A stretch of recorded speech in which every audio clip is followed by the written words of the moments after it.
Hello, everyone. Welcome to the chapter 3 of our book, The Five Love Languages of Teenagers. My name is Adibayo Abiodun.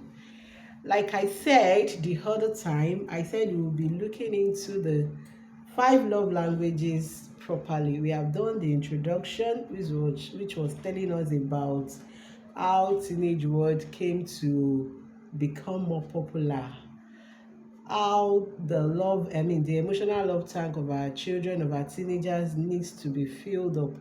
Now, in this video, we'll be going into the love languages properly. And today, we'll be looking at the words of affirmation. In the chapter 3, Gary Chapman started with the story of Brad, a 15-year-old child who was brought to him by his parents. And that is why we normally say that you should not be the only one parenting your child. There should be a coach or a mentor, or you read books, because there are many noises outside there. There are many voices our children are hearing outside there. So you need to double your efforts. Now, Brad was brought in for counseling. Why? Because Brad threatened his parents that he was going to leave home. Brad and his parents have been having issues for some time. So the parents thought it would be best to take him to a coach, and they took him to Gary Chapman. So when he entered, Gary Chapman was even surprised that Brad was going to respond very well. In fact, he really responded beyond what he could imagine, because some teenagers will come to a coach and the only thing they will be saying is okay, yes, no, yes, no. They will not even say anything, especially for the first session.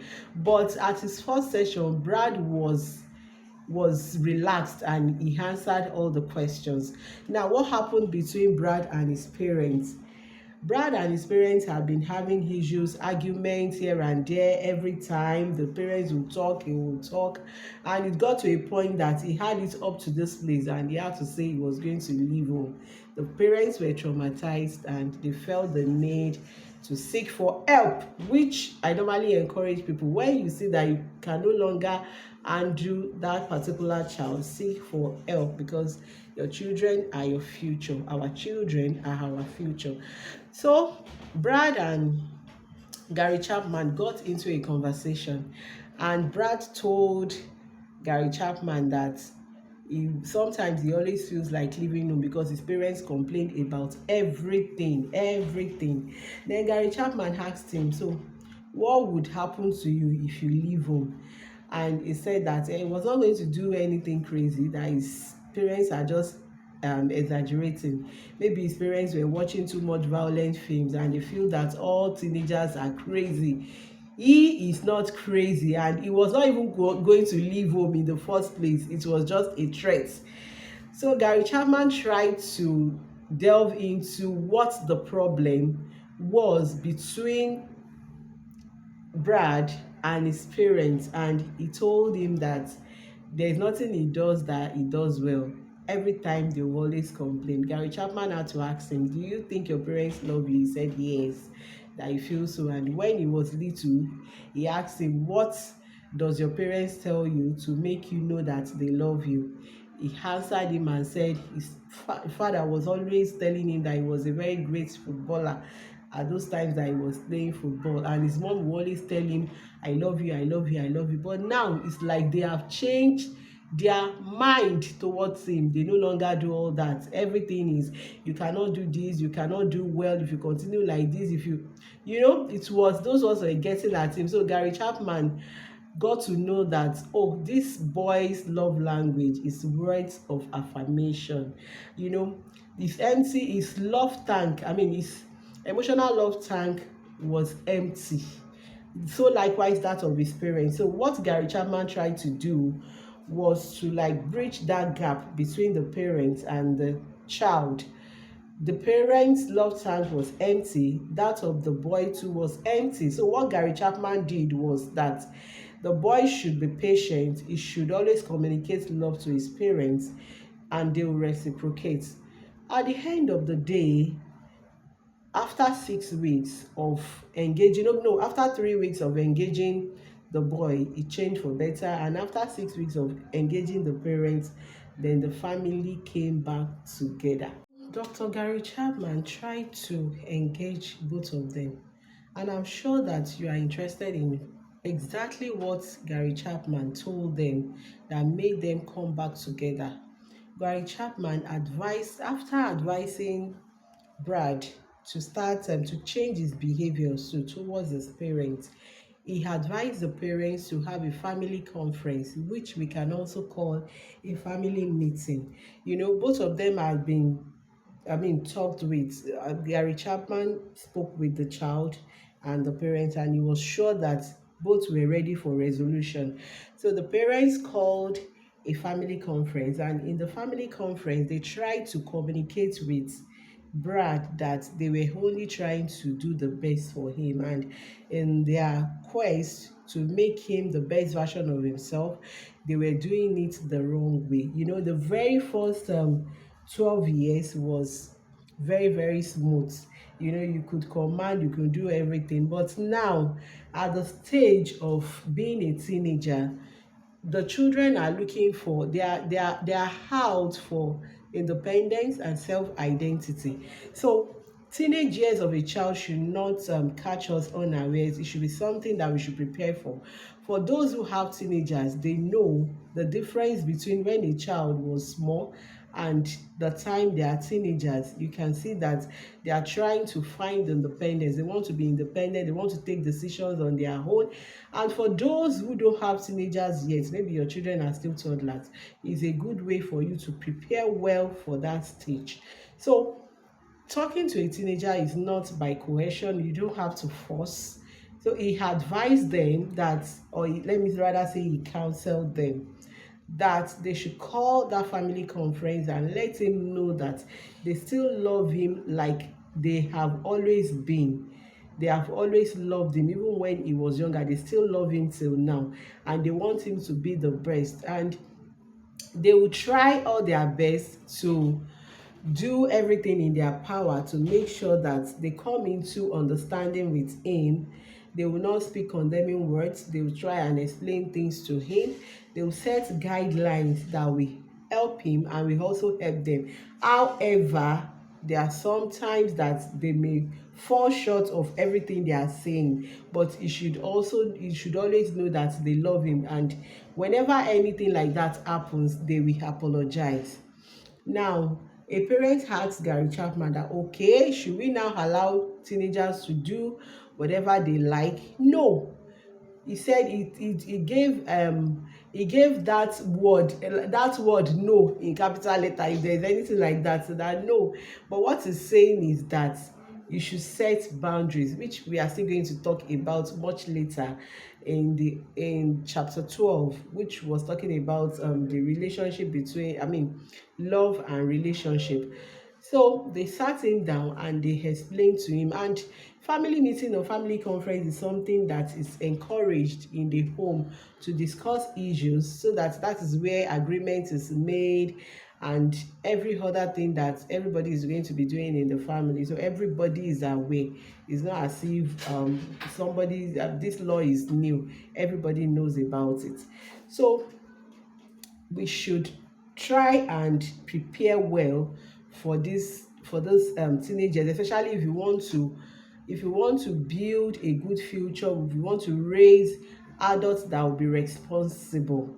So it should be explained in clear times and in a clear way, not by coercion, because these children can go and seek for solution outside from people you don't even believe in when they feel that your own is too much. So at the end of the day, the parents of Brad were able to apply all that, and their relationship became very good. It was very, very good. So words of affirmation, there is nobody in this life that does not want people to say good things or to encourage them. So normally for a teenager, saying bad words to them is harmful, but if your own child's love language is now words of affirmation, then it will be traumatizing for them if we continue to put them down with our words. So we should always remember that they are no longer children. They are now teenagers seeking for independence and self-identity. And now, how do we pronounce these words of affirmation? What are the things that we can do to affirm our children? Number one is words of praise. When you praise them for good things they have done, I'm sure it's not all days they are bad. There are days that they have done something good.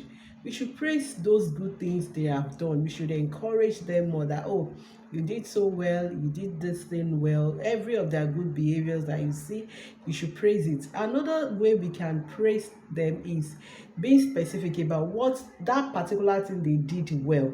For example, now if you ask a child to sweep and the child swept a particular place very well, you can be specific about it, not not deceiving them, because even you as an adult, if you do something very bad and somebody is praising you that you did so well, you look at it that, why are you being sarcastic? I know I did not do it well. So teenagers want, adults who are authentic and who are genuine. So praise the particular effort that they did. He gave an example of a boy whose team lost the game in a football game, and there was something the boy did in the course of the game. Even though they lost, but he did well in that aspect.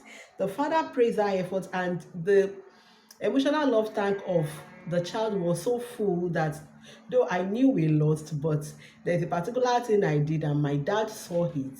He praised my effort, because it's enough for him to even be demoralized that they didn't win that game.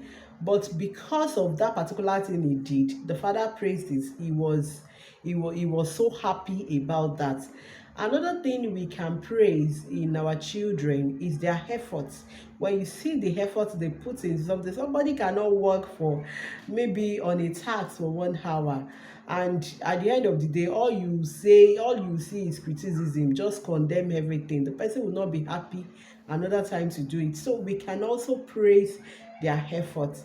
Another way we can do this words of affirmation is by words of affection. While words of praise talks about their behavior, everything that has to do with what they do, words of affection has to do with the children themselves, with the teenager themselves. Words of affection like I love you, those three words are very, very powerful. Some teenagers are yearning from it. Like I said, like I always say, all of us are work in progress. As I'm talking to you, I'm also talking to myself. So we need to build that habit of telling our teenagers that we love them, because they can go outside and somebody who is not genuine will tell them I love you, and at the end of the day that child is lost. But if it's something they hear often at home, they're already used to it, so it's not new when they go outside. And it's not only I love you, you can form your own words of affection. You may say, oh, I adore you, I love the way you look, I love the way you respond to issues, I'm happy you are a respectful child, I'm happy that you are so talented. So those are words of affection. It's not too late to start, even if you are not doing it before. And how do you become consistent with it? You can write down your own words of affection, like those I love you, I am proud of you, I love your talent, I love the way you are respectful, I love the way you answer questions. You understand? You can write them down and first say it privately, say it often to yourself in private. Then when you now see your children, you now start saying it. This also helps them to know that you are affirming them. The third one is words in the presence of others. They want you to affirm them in the presence of other family members. Like a father was trying to encourage the son Jeremiah in the presence of everybody while they were having their meal in the evening. He said, look at Jeremiah, look at the way he responded to that person. That means Jeremiah has now been affirmed to be emotionally stable. The boy was very happy at what his father said. So it may not necessarily be in the presence of their peers, but in the presence of family members. They are happy when you affirm them that, oh, you have done well, you are doing that thing right. They will be very, very happy.